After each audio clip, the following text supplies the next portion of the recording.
dengan frekuensi sampai 600 MHz tanpa memancar keluar, sulit. Jangan mancar keluar. Gitu lewatin ke batang itu, memancar keluar. Apalagi melewatkan transmisi sampai 100 giga dengan kabel, itu sulit sekali. Ini konstruksi fisiknya, Pak. Kita lihat cirinya itu, di tiap twist pair-nya itu ada shielding-nya, Pak. Ada shielding-nya. Biasanya shielding itu di keseluruhan, di 8 kawat, kasih aluminium foil, atau kasih serabut. Kalau ini shieldnya ada di tiap puntiran 2 kawat yang dipuntir, tiap twist itu dikasih shield. Di tengahnya dia kasih separator plastik, sehingga meskipun kabel itu ketekuk, jarak antar kabel itu tetap. Jadi kalau Bapak kalau lihat kabel Cat 6 kan tengahnya ada separator kabel itu. Nah, separator kabel itu fungsinya supaya jarak antar kabel itu tidak boleh mepet, renggang, tetap sama. Supaya tingkat crosstalk antar kabelnya itu rendah. Ini basicnya. Nah. Kemudian untuk proses instalasinya, saya kasih best practice-nya saja. Biasanya kita tidak pernah pakai tarikan utama tuh sampai 100 meter, karena kita harus mempertimbangkan adanya patch cord. Jadi patch cord di sisi user atau di sisi workstation, dan patch cord yang ada di sisi server, kita harus perhitungkan. Intinya kita jaga supaya end-to-end dari perangkat switch sampai ke perangkat LAN card-nya workstation itu tidak lebih dari 100 meter. Kita gunakan ducting, jauhkan dari mesin-mesin yang menimbulkan noise, mesin listrik. Kalau lembab basah itu, karena tembaga itu kan kalau di lembab itu porosi. Porosinya yang kalau Bapak lihat suka ada yang itu loh, warna hijau-hijau seperti jamur hijau. Nah, yang paling utama itu tandai setiap kabel dengan bahan yang kuat dan bahan lama. Karena ini jarang suka dilewatkan, sepele tapi jarang yang benar-benar perhatikan. Jadi begitu sistem IT-nya ganti orang atau butuh itu lupa, itu kabelnya kemana arahnya. Di ruang server berantakan, bingung ngetrasnya satu-satu. Karena suka males untuk menandai atau memasang label yang kuat dan tahan lama di setiap kabel yang dipasang. Itu krusial itu, karena kerjaannya jadi menyusahkan di depannya. Nah, ini saya akan kasih contoh. Kebetulan saya pernah ada project dari perusahaan yang minta replacing kabel. Ini kabel lama kita Cat 7. Ternyata ini perusahaan Eropa, jadi dia kantor cabangnya di Indonesia. Standar di sana nggak mau Cat 6. Gitu. Padahal kalau saya sebagai vendor tuh saya bilang sudah cukup pakai Cat 6 saja. Gitu. Toh co-workstation pun kita nggak butuh sampai 10 giga. Gitu. Tapi karena pihak dari Eropa yang sana minta tetap harus Cat 7, ya nggak boleh buat. Sampai saya kesulitan Pak mencari di mana membeli kabel Cat 7 ini. Akhirnya kita sepakati mereka yang impor sendiri. Ternyata memang mahal. Satu rollnya itu hampir 10 juta untuk 500 meter. Jadi otomatis kita saat terima barang gitu kan kita harus menampung informasi sebanyak-banyaknya. Gitu. Jadi kita gathering information, ya keluhannya kabel lama nggak connect, dokumentasi nggak ada, labelnya udah acak-acakan, gitu. Terus ada penambahan gig baru, karena untuk kebutuhan point, IP port. Nah, yang utamanya jaringan tidak boleh mati. Jadi meskipun kita pengerjaan, tetap sehari-hari harus bisa ngantor dan komputer dipakai. Gitu. Nah, itu salah satu tantangan di lapangan seperti itu. Jadi kalau kita bikin di lab gampang, kabel tarik, krimping. Tapi kita melakukan perombakan dengan kondisi kantor yang tetap dipakai sehari-hari untuk kerja. Nah, itu tantangan yang cukup lumayan bisa diselesaikan. Akhirnya kita solusikan, jadi kita survei sama klien titiknya mana saja kita dapetin, kita kita minta gambar denahnya, dari situ kita susun bill of quantity-nya, susun juga proposal penawaran. Jadi sebagai proses negosiasi itu beberapa kali meeting Pak, jadi tidak seketika, hampir setahun itu ngobrolnya, ini ada perubahan lagi, ini Pak maunya. Jadi waktu itu ada IT lokal, ada perwakilan di Singapura, ada perwakilan juga yang di Eropa. Jadi kita video conference gitu. Mau gimana, seperti apa, itu datanya bolak-balik itu lama, itu hampir setahun ya, sampai itu keluar konfirmasi order atau surat perintah kerja dari klien. Setelah itu ya kita siapkan, minta waktu untuk persiapan material sama EDM, yang kita pelajari pekerjaan. Tidak lupa nanti kita harus buat acara penyelesaian serah terima dan laporan dokumentasi. Ini contohnya kita melihat kondisi existing. Nah, kalau dia nggak punya gambar denah, terpaksa kita harus bikin sendiri, karena gambar denah itu penting untuk tim kita di lapangan. Gitu. Kalau kita sebagai supervisor nggak bikin gambar denah, kita harus nungguin terus nanti di proses pekerjaan. Jadi gambar denah, kita tinggal kasih denahnya, tunjukin bareng, mereka akan ingat. Gitu.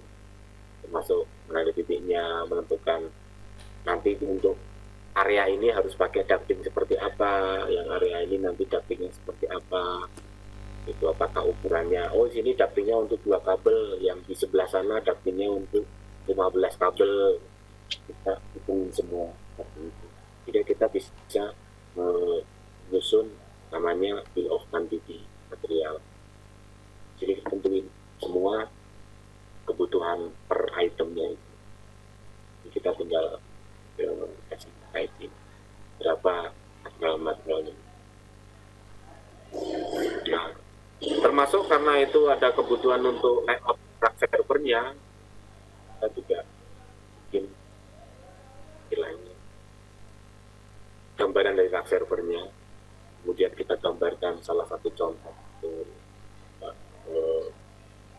wiring diagram. Jadi kalau wiring diagram lengkap, gambarnya nanti berupa topologi saja. Kalau yang untuk detailnya, gambar hanya 9 diagram. Sedangkan untuk rankingnya nanti before afternya juga buat. Jadi tadinya ada patch panel, ada switch, kemudian layout dirubah susunannya karena ada penambahan kabel baru, ada capture yang existing, termasuk kemarin ada UPS yang di luar, kita tes ganti yang UPS-nya pakai tipe yang rack, jadi semua jadi rack semua. Ini kira-kira seperti ini. Nah, kemudian kita juga bicarakan tentang level code planning-nya, jadi pengkodean di sisi rack server dan pengkodean di sisi faceplate yang ada di dinding untuk tiap workstation, jadi supaya identifikasi. Ini semuanya bisa kita inikan supaya user juga tahu seperti apa kita bikin level code, karena supaya begitu kerja kita udah tandain. Nanti kita setelah selesai project baru kita pakai bahan yang lebih permanen dan kuat itu.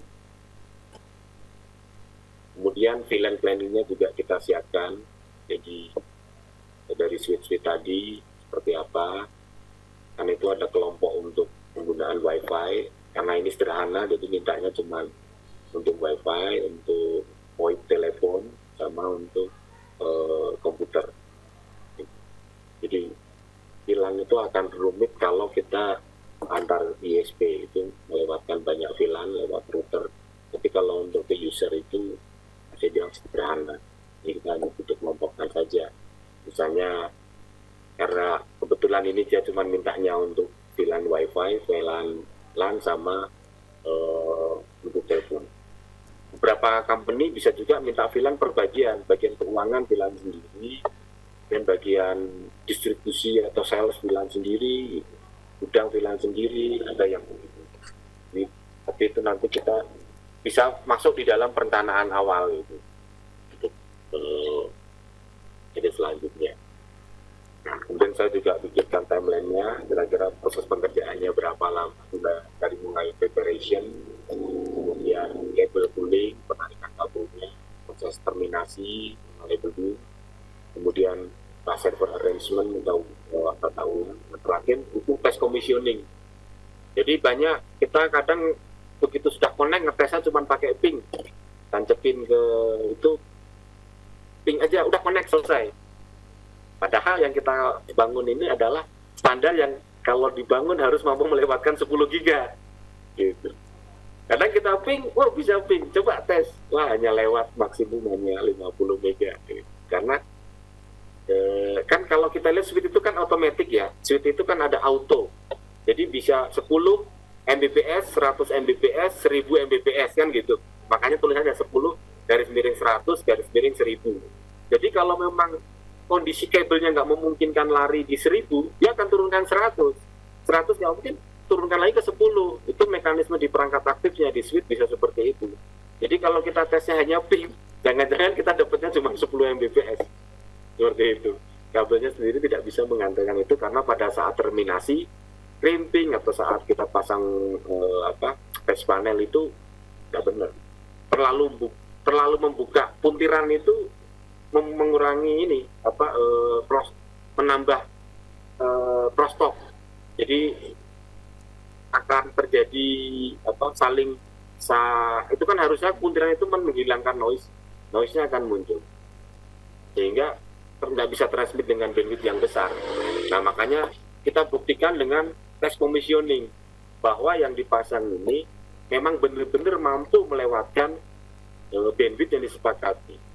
Gitu. Nah untuk tes commissioning ini saya biasanya menggunakan instrumen dari Flux.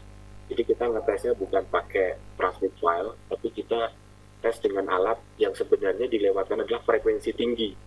Jadi bukan tes ini transfer file, bukan.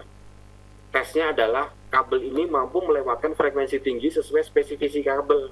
Kan tadi saya di awal tadi tunjukkan Cat 5, Cat 6, Cat 5 mampu 100 MHz, Cat 6 mampu 250 MHz. Nah, kalau dia mampu melewatkan 250 MHz, ya itu benar, dijamin 1 gigabit per second bisa lewat.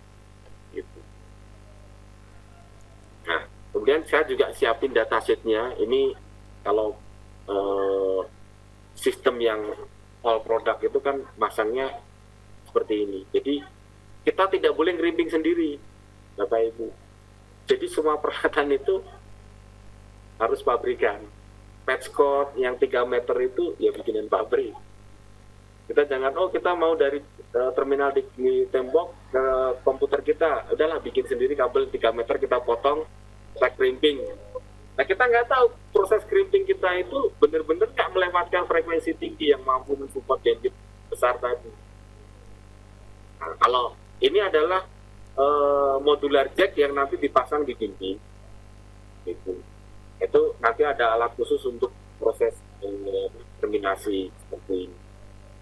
Nah di atas itu udah dijelasin bahwa ini masuk kategori Cat 6A.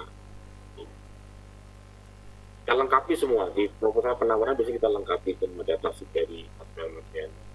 Contoh aja, kita bikin proposal penawaran lah ke user, apa yang bisa cuma caterkan sedikit, dilengkapi dengan data sheet, dilengkapi dengan data perencanaan yang sudah kita survei, yang kita sepakati di meeting-meeting sebelumnya.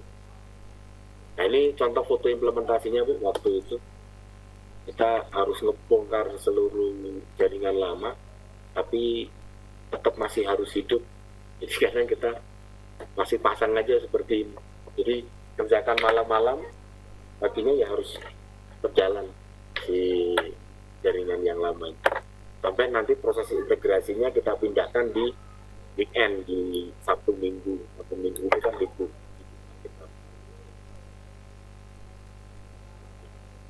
Ini before afternya, dulu di arahnya awut-awutan, sekarang ini kita sudah rapikan.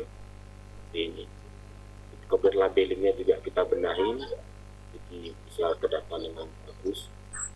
Nah, ini contoh di belakangnya yang sudah kita rapikan dari yang proses awut-awutan tadi, jadi rapi.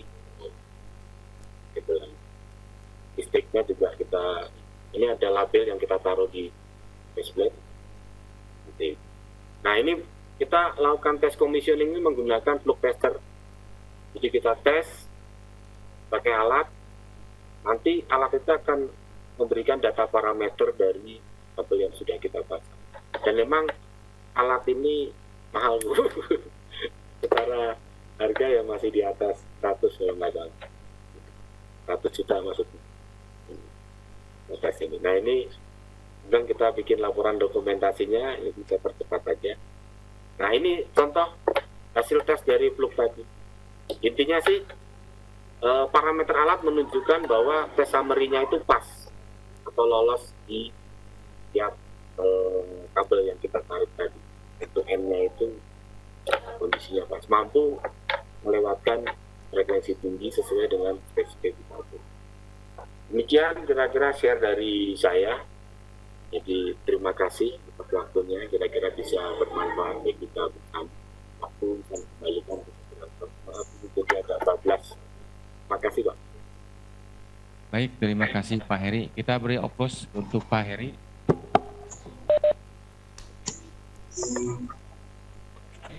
Teman-teman, Pak Heri dan teman-teman semua, ini adalah untuk sesi yang kedua. Barangkali ada pertanyaan untuk ke Bapak nih dari teman-teman ini, silahkan. Langsung aja Bapak Ibu, teman-teman yang mau menanyakan atau menggali lagi apa yang di-share dari Pak Heri, persilahkan teman-teman. Saya nanya Pak, Silahkan Pak, langsung aja Pak. ya. Pak, kalau untuk ini apa namanya perizinan sendiri, kalau ketika kita membuat RT RW-net itu sebenarnya prosedurnya seperti apa sih gambaran? Terus yang kedua, ada izin Pak. kenapa? Sebenarnya tidak perlu izin Pak. RT RW-nya tidak perlu izin sepanjang ya tidak ada bisnis. Kuncinya cuma itu Pak, sepanjang tidak ada bisnis. Kalau Bapak jualan voucher, Bapak jualan internet, memungut dari tetangga itu kutipan per bulan, itu Bapak akan kena itu, karena melanggar. Tapi kalau Bapak misalnya open, bagi rata ini langganan sekian dibagi, kemudian tambah iuran listrik, nggak apa-apa. Tapi kalau komunikasinya katakanlah gini, ini kita kasih 100.000 gitu, maksudnya kita nggak ngobrol secara detail terkait dengan ininya ke pelanggan, dalam artian buat menutupi beban daripada material yang sudah kita gunakan gitu. Itu memenuhi menyalahin aturan nggak? Atau kita nggak terlalu nggak sebenarnya tricky Pak, tricky itu pasti ini. Ada beberapa yang menyarankan selama Anda tidak membuat invoice itu aman. Ada yang begitu. Iya. Selama Anda tidak membuat invoice aman gitu. Jadi kita aja iuran gitu. Begitu Anda keluarkan invoice ada kertas tertulis iuran sekian, Anda problem karena itu banyak teman-teman komunitas RW seperti itu, Pak. Mereka bingungan gitu. Ya karena yang gablek, yang bandel, ajar aja biarin. Gitu. Karena ibaratnya gini, yang sweeping untuk seperti itu juga pemerintah kekurangan tenaga. Sama dengan pajak, karena membayar pajak juga nggak ada yang sweeping kan. Kalau lapor pajak nggak ada yang sweeping, karena mereka memang kurang tenaga. Kalau pas kebetulan ada ini, itu aja sebenarnya. Makanya banyak juga teman RT yang berlindung, bernaung di bawah ISP. Tapi jangan salah, ada yang nakal juga. Maksud saya nakal itu begini, dia berlindung menggunakan nama ISP, tapi dia berlaku seperti ISP. Kalau saya berlaku seperti ISP itu gini, dia langganannya itu bukan ngambil benefitnya ISP yang dia bernaung, tapi itu langganan internet sendiri, karena mungkin dia ngambil ISP lain atau provider lain yang lebih murah untuk dia jual lagi. Nah itu sama, itu ilegal juga. Karena kan dia berlaku seperti ISP Pak, gitu. Langganan sendiri, bikin jaringan sendiri, buat tagihan sendiri, gitu kan? Dia seperti ISP dalam ISP, gitu. Tapi kalau dia kerjasama, itu dia ibaratnya ngambil benefit dari ISP, yang bayar nanti yang keluarin invoice juga ISP utama. ISP utama, kemudian dia profit sharing, misalnya dari infrastruktur yang dibangun, apakah dibangun sendiri apakah dia kerjasama ini kemudian hasilnya dibagi profit sharing berapa itu boleh. Tapi kalau dia main sebagai SBA sendiri, aduh saya bernaung di SBA, tapi di SBA itu mahal bandwidthnya kan gitu. Udah saya beli aja Home yang 100 mega saya. Nah itu nggak bener juga itu ilegal gitu. Oke. Baik, terima kasih Pak. Mudah-mudahan bisa menjawab ya untuk teman-teman ini. Untuk satu pertanyaan dari boleh. Satu pertanyaan saja ya. Silakan Pak. Ya, silakan. Boleh Pak, saya Ridwan Pak. Ridwan, silakan. Halo. Kedengaran Pak. Silakan. Halo, assalamualaikum. Oke, Pak. Sebenarnya saya itu udah juga gitu. Jadi awal-awal emang cuma 5 rumah gitu. 5 rumah. Terus udah 5 rumah connect itu bayar ya rereongan gitu, bareng-bareng gitu. Ya, jadi harga 300 bareng-bareng. Cuma dalam kondisi 3 bulan terakhir karena pandemi seperti ini ya mulut ke mulut jadi banyak, jadi nyampe 40 gitu. Saya juga aduh gimana aja jadi dari mulut ke mulut sehingga yang tadinya cuma ya 100 tahunnya 100 ribuan per rumah gitu itu dikasih sistem apa namanya itu hotspot gitu. Jadi dikasih sistem hotspot dan sekarang alhamdulillah semakin banyak gitu karena emang bener tetangga di rumah itu banyak yang apa namanya itu membutuhkan kuota untuk pembelajaran anaknya online seperti itu. Nah yang jadi masalah ini dari kitanya sendiri sebagai pengelola gitu, itu sifatnya tidak apa namanya itu. Tapi kalau udah seperti ini banyak, saya juga sampai kurang kuota, sampai narik baru lagi sistem ini seperti ini. Kuotanya habis karena yang namanya ISP ini ada batasan FUP-nya gitu. Jadi setelah apa namanya itu pertengahan bulan itu banyak kendala komplain jadi seolah-olah diusahakan padahal awal mula itu masih apa namanya itu barang-barang tadi gitu seperti itu. Nah itu gimana ke depannya gitu. Nah kemudian misalnya Bapak bikin satu namanya gotong royong Pak ya, gotong royong itu berarti iya, kan Bapak nggak ngerjain sendiri, tetangga Bapak libatkan dalam perawatan. Nggak apa-apa, kalau saya pikir nggak apa-apa, karena selama Bapak bisa membuktikan bahwa ini gotong royong gitu dan harganya Bapak tidak ambil untung, tapi cukup misalnya untuk bayar listrik, ya kan, untuk diminum yang rawat, itu nggak apa-apa. Tapi begitu dianalisa Bapak itu ngambil profit gede, nah itu Bapak bisnis gitu. Kos Bapak itu katakanlah 2 juta per bulan. Terus 2 juta itu rereongan bersama gitu kan, nggak apa-apa. Pak income-nya kok 5 juta, padahal pos Bapak hanya 2 juta, Bapak udah bisnis. Gitu aja. Oh gitu.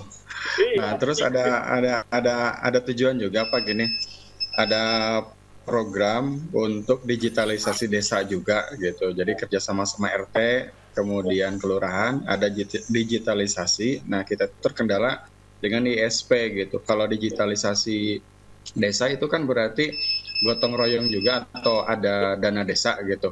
Nah kita ngambil dari ISP, misal ISPA lah gitu. Itu apa harus ada kerjasamanya atau langsung dipasang aja karena digunakan untuk umum gitu?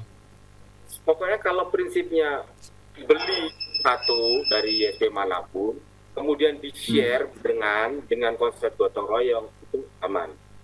Oh gitu. Tapi kalau prinsipnya itu menjadi satu badan usaha milik desa misalnya ya, itu problem.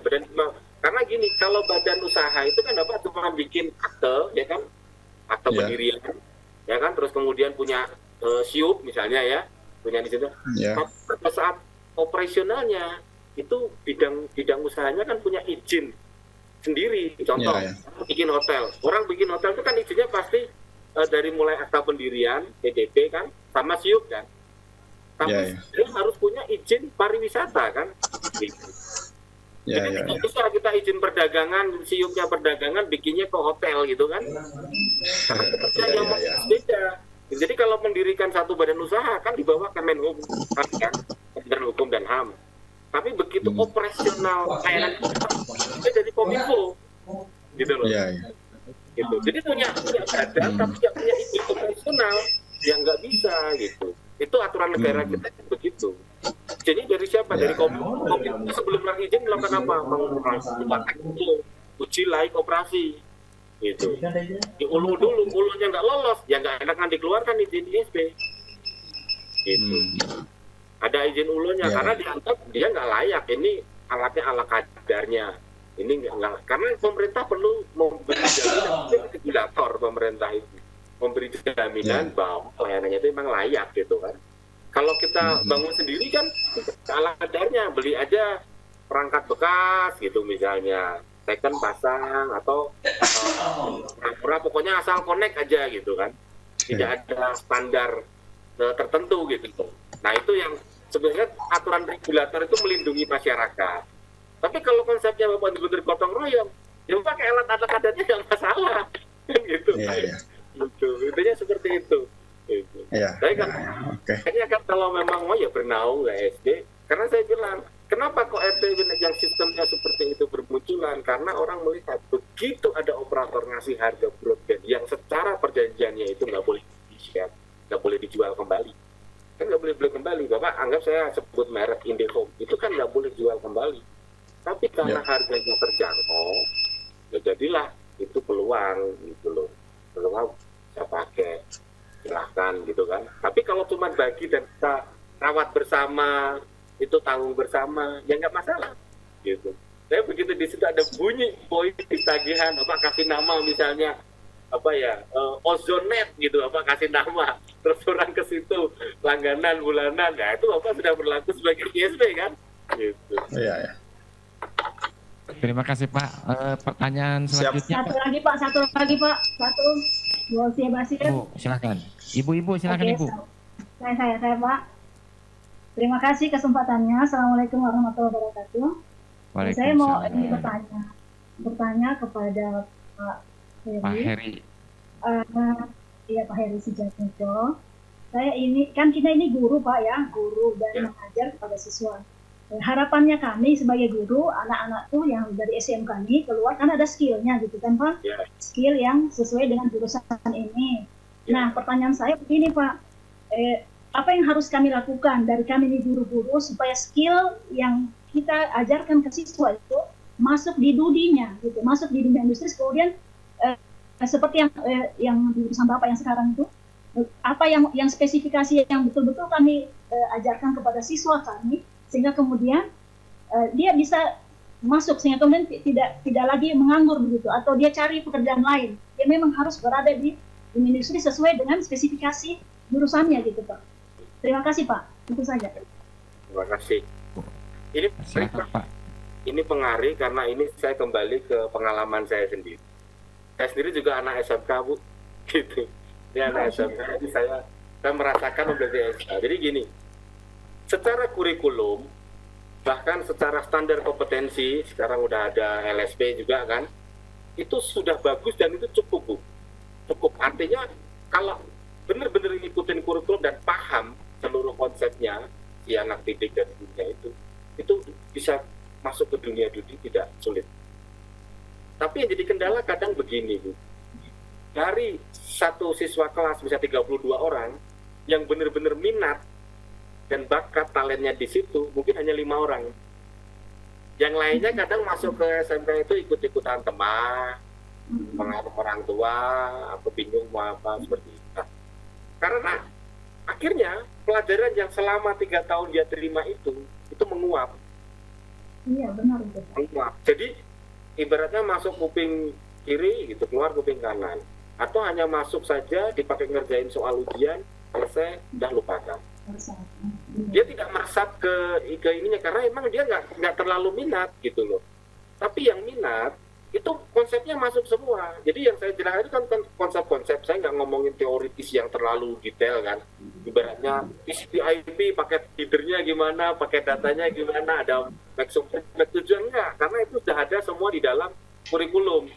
Tapi mengambil intisari dari pembelajaran tadi, sehingga dia bisa, oh saya positioning saya di sini.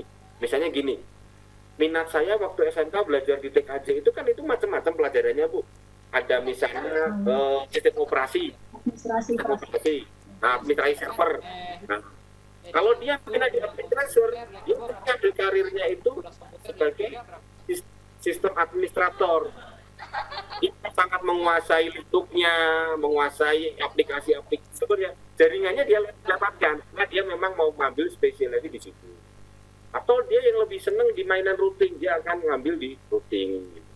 Jadi yang asal dia ngambil intisari dari itu. Jadi yang ditekankan itu dah konsepnya, kamu itu nanti mau ngambil yang mana nih dari sekian. Itu kan macam-macam sekali gitu, dan bidangnya akan luas gitu. Luas sekali. Saya lihat kurikulum itu kalau kita semua, wah ini kalau menguasai semua pinter gitu. Pinter sekali. Karena banyak banget. Belajarnya ya, belajar, operasi belajar. Nah, jadi guru juga kadang bertukar saya ini harus mengajarkan semua gitu. Nah, tapi kalau anak yang cerdas, dia itu mengambil posisi tetap belajar. Jadi saya pun sampai sekarang masih belajar, Bu. Jadi pembelajarannya itu seumur hidup. Kayak saya bisa cerita nanti sekarang ada Wi-Fi 6. Itu kan saya ambil dari belajar. Sekolah nggak ada. Guru-guru juga belum nggak punya. Praktikum kita Wi-Fi 6 nggak ada. Jadi itu tekankan itu supaya mereka itu benar-benar menyukai dulu itu aja. Nanti dia akan seneng. Terus akan belajar sendiri karena dari internet itu udah lengkap sekali bahan. Gitu. Yang penting dia suka dengan jurusan ini. Ya, Bu. Terima kasih. Bapak, Ibu, saya kira satu pertanyaan lagi untuk ini barangkali ada ya.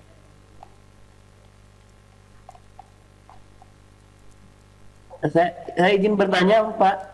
Mangga, silakan Pak Asep. Ya. Yang terakhir ini ya. Ya. Saya mau membangun ini, Pak, untuk siswa kami lingkungan sekolah itu WiFi outdoor, Pak. Ya. Kebetulan di samping kami itu ada tower.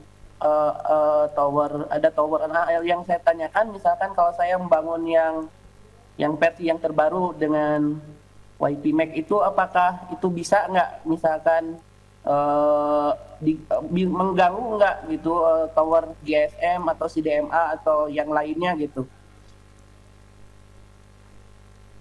Cukup Pak pertanyaannya? Cukup itu aja Pak. Ya. Saya koreksi sedikit Pak, namanya bukan WiMAX. WiMAX itu teknologi yang berbeda. Ya. Saya sebutnya Wi-Fi 6 Pak. Kalau yang terbaru ya. Wi-Fi 6. Ya. Kita akan bahasa jadi Wi-Fi. Nah, Wi-Fi itu nanti ada speed-speednya, yaitu baru 1, 2, 3, sampai 6. Nah, Wi-Fi itu kan kita tahu hanya diizinkan di Indonesia itu 2,4 giga dan 5,8.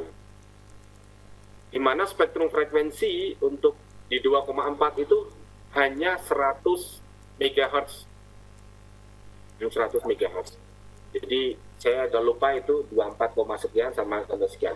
Jadi selama spektrum Bapak di situ, Bapak comply dengan standar yang ditetapkan pemerintah. Gitu.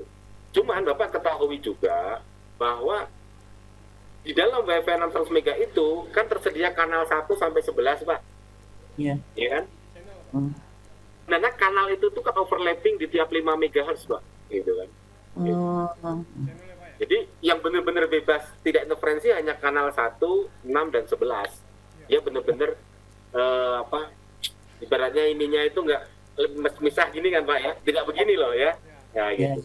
Nah, jadi spektrum itu di 2,4 itu tidak akan mengganggu GSM, tidak akan mengganggu BWA-nya misalnya Indosat, tidak akan mengganggu karena kan udah ada spektrumnya. Misalnya GSM menggunakan di 1,8 GHz, kan GSM ada 800 MHz, 1800. Ada yang di 2300. Tapi kalau Bapak 2,4-nya kemudian beli alat yang Bapak bisa geser kanal frekuensinya melebihi standar, kan kalau di Metropack ada super channel. Bapak pakai channel standar, itu baru mengganggu. Karena akan nabrak frekuensi lain. Sama, di 5,8 juga begitu. Tersedia spektrum hanya 100 MB. Mana Bapak lihat, settingan di Mikrotik kadang kan ada lebar channel 5 MHz, 10 MHz, 20, 40 MHz, 80 MHz. Gitu. Yeah. Kalau Bapak setting di 80 MHz, berarti seluruh kanal frekuensi Bapak pakai semua. Orang lain cuma disisakan 20 mega kanalnya. Gitu. Nah, beberapa alat seperti merek Ubiquiti, Mikrotik, ada super channelnya. Dia rentang frekuensinya dari 5,0 GHz sampai 6,0 GHz. Makanya ada yang nekat, setting di 5,4 GHz. Wah, ini kanalnya kosong. 58 udah penuh. Wah, semua make gitu kan. Di scanning itu kan kelihatan itu, Pak. Yeah. Nah, kita, 54 kosong, alatnya mampu 54. Bapak geser di 5,4 giga. Itu nabrak aturan. Nah itu kalau kena sweeping balai monitoring frekuensi, kan di Kominfo punya badan-badan kan, ada badan namanya balai monitoring frekuensi. Ya kena Bapak, alatnya disita, gitu. Karena Bapak menggunakan di luar peraturan menteri yang mengizinkan hanya di 5,8. Ada yang pakai di 5,8 itu kan 5,7 sekian sampai 5,8 sekian. Kalau nggak salah 5,725 sampai 5,825. Bapak pakai 5,6, 5,5 melanggar. Tapi dalam praktek yang saya lihat sendiri banyak yang nekat. Kalau saya pasang, saya scan itu banyak ISP juga nekat masang di 5,4. Nah udah, dia betul pelanggan dapat sinyal bagus, nggak mengganggu, dia hajar aja. Oh iya. Jadi banyak kadang begini Bu, Bapak, teknisi-teknisi itu hanya nggak tahu teknisnya saja, tapi dia tidak mau verifikasi. Jadi teknisi di lapangan pasang di atas tower setting, wah ini bisa geser ke sini. Dia tidak ingat bahwa ada aturan lain yang itu masuk ke ilmu sosial, ke social engineering, lainnya semua ke bidang technical engineeringnya doang. Itu kan namanya standar kompetensi kan pasti dimiliki. Anda harus menguasai ya bisa, tapi Anda ada sikap juga, aspek sikap ini kan akan masuk di dalam pengetahuan life skill yang lain, yaitu regulasi-regulasi lain yang mungkin kadang juga lupa diajarkan karena ngajarnya fokus ke teknikalnya aja. Karena itu maksudnya kan sikap mental bahwa kita mau comply mau apa itu kan sikap mental. Itu terima kasih Pak. Sama-sama. Baik, terima kasih Pak ini teman-teman semua. Pak Heri, sebenarnya barusan saya dapat informasi ini banyak sekali yang ingin menyampaikan pertanyaan-pertanyaannya, tapi ini berhubung waktu juga yang terbatas dan sebetulnya kita juga sudah melewati batas ya. Karena di jadwal itu kita jam 10.30 ternyata ini melebihi, tapi dari pertanyaan-pertanyaan yang ingin mereka sampaikan, apakah bisa disampaikan ke Pak Heri di luar waktu ini? Apa mulai apa dari silakan, WA? Silakan ya. Boleh. Nomor saya WA silakan. Boleh ya. Silakan. Terima kasih Pak. Kemudian ini ada materi yang disampaikan tadi sama Bapak ini boleh di share ke teman-teman Pak? Boleh Pak. Boleh. Baik Pak, terima kasih. Teman-teman dan Pak Heri yang kami hormati dan terima kasih atas paparannya. Karena waktu juga mudah-mudahan di lain kesempatan ini kita bisa lagi mengundang Bapak untuk menyampaikan materi dan lain sebagainya kepada kami. Mudah-mudahan Pak Heri dengan PT Infotama Lintas Globalnya semakin maju ya dan menginspirasi kami semua. Baik teman-teman, kita beri aplaus untuk Pak Heri. Terima kasih Pak Heri. Baik teman-teman semua, seperti jadwal kita untuk diklat daring ini bahwa direncanakan mungkin tanggal 4 atau 5 kita akan menghadapi tes akhir. Nah, tapi sebelum tes akhir, Bapak Ibu sekalian sudah menyelesaikan tugas-tugasnya. Jadi kalaulah misalkan besok malam Jumat, Kamis malam sudah terkumpul semua tugas-tugasnya, insya Allah mungkin hari Jumat atau hari Sabtu ya. Hari Jumat kita bisa melakukan tes akhir. Tapi kalau misalkan dari 4 kelas ini A, B, C, D ini belum semua, nah diharapkan hari Jumat terakhir ya, jadi hari Sabtu posted. Jadi untuk informasi terakhir kami akan melihat besok apakah sudah selesai semua. Nah, kalau misalkan yang paling banyak ini selesai, jadi kita laksanakan di hari Jumat. Nanti kita informasikan ke Bapak Ibu sekalian. Baik Bapak Ibu sekalian, Pak Heri, Pak Budi, Pak Ade dan Pak Oki dan teman-teman semua dari kelas A sampai kelas D ya, kami ucapkan terima kasih atas pelaksanaan ini. Mudah-mudahan dengan adanya pelaksanaan industri mengajar ini akan menginspirasi kami dan menambah wawasan untuk kita semua. Semoga kita diberi kemudahan, kelancaran, dan keberhasilan. Demikian Bapak Ibu sekalian, wassalamualaikum warahmatullahi wabarakatuh. Waalaikumsalam warahmatullahi wabarakatuh. Waalaikumsalam warahmatullahi wabarakatuh.